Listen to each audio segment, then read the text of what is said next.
Hello, good morning. Today we have a problem here. It's all about distance, rate, and time.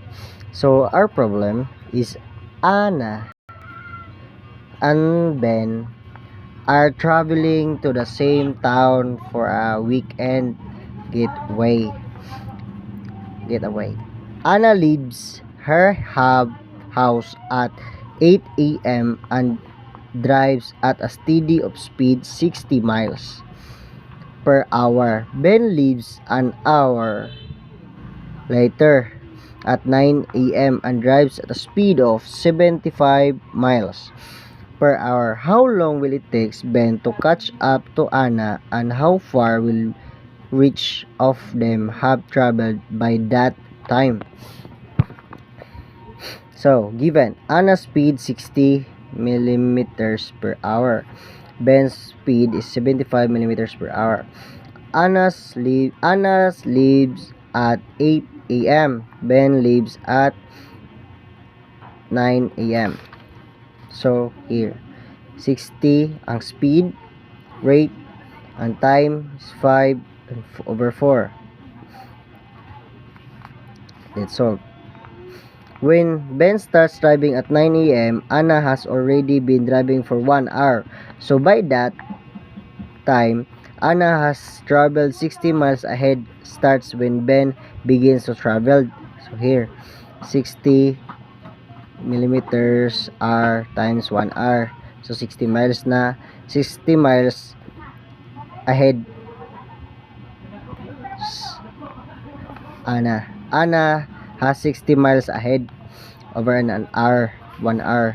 So let's TB the time in hours it takes for Ben to catch up to Anna after he starts driving at 9 a.m.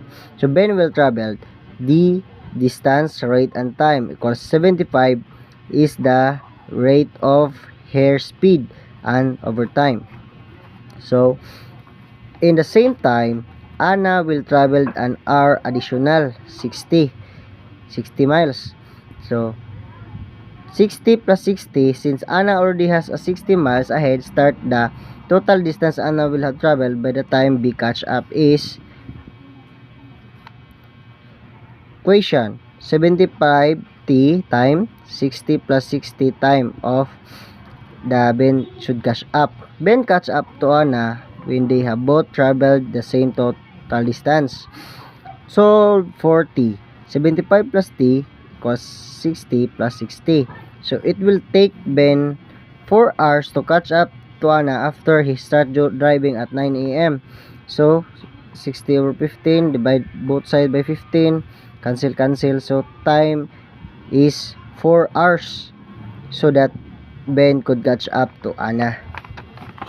So another, find the total distance. So the distance, since Ben drive for 4 hours to catch up, the distance he traveled is 300 miles.